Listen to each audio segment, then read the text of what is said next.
Today I'm going to be treating leather with the no-no oils. These are the household oils you'll typically find in your kitchen and don't have any business being on leather.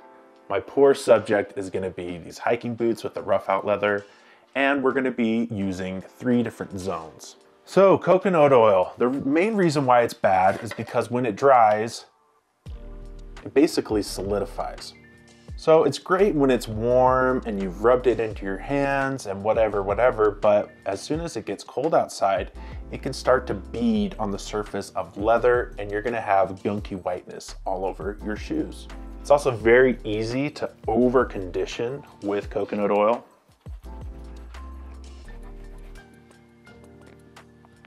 So we're gonna do this little ringlet here, the little Cubs logo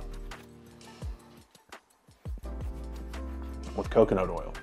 It smells really tropical in here, but you can see how hard it is to control the amount of the coconut oil. We've got some dark spots here, but not here, and it's really just hard to apply. Now, some conditioners do contain some coconut oil, maybe 5 to 10%, but that's paired with some other wax, some conditioners. When you use this 100% real oil, it's very hard to control. It absorbs way too quickly. It feels like it's already basically been evaporated, and it's just not the greatest look. Up next is olive oil. If you don't clean the removable dust before you apply olive oil, the oil is just gonna stick with the dirt inside of it. Olive oil penetrates the leather super quickly. If you don't wipe the excess oil, it's gonna run deep. And if you put too much, it's gonna create these big, dark, irremovable spots on the surface of your leather. This also does not smell great on leather, and it could actually attract rodents that will chew through your leather. So I'm gonna bite the bullet and I'm gonna put it onto my hiking boot. You know, unlike coconut oil, I really don't wanna just slather olive oil over my hands, so I will be applying it with a microfiber towel. Maybe that'll give us better control, who knows. Wow, that is immediately so dark. I mean, the coconut oil is pretty dark, but this is like, man, that is so dark. I'm gonna try to wipe the excess oil as we go. Maybe try to take some of that darkness out. I'll do this as professionally as possible. I'm not just gonna dump it on. You know, I'll give it a fair shake, you know? If you wanna save $2 off of actual leather conditioner and grab something out of your pantry, hey, I'll be as fair as possible. But I can tell you right now, this sucks. Okay, I'll finish up this whole section here. Ugh. It just doesn't feel right. I will not be storing these in the garage.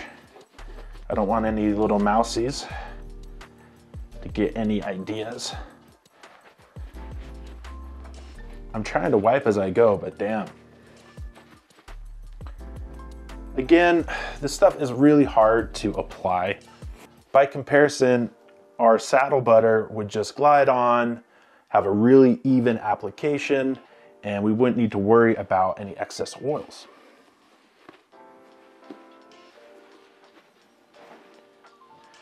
As it sits, I definitely have some darker spots, like right here, that I'm not able to get out, and this is pretty much just gonna stain the leather. Sheesh, that made it even worse. Now, it's pretty standard for leather to have some imperfections and some discolorations, but you can usually bring everything pretty uniform with some decent saddle butter or conditioner. I think at this point, it's irreversible. The damage has been done. I will say the coconut part smells so good. I just want to lick the boot.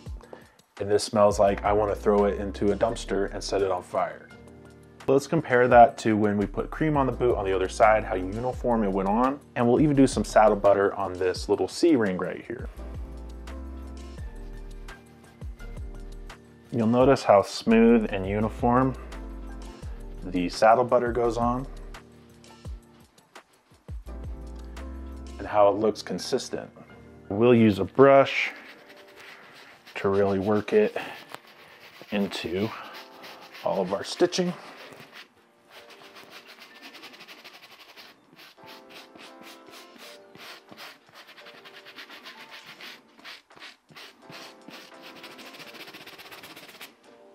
But this is already leagues better than the coconut oil, or the olive oil. Anyway, Keep the kitchen oils in the kitchen and be sure to subscribe for more EDC vibes.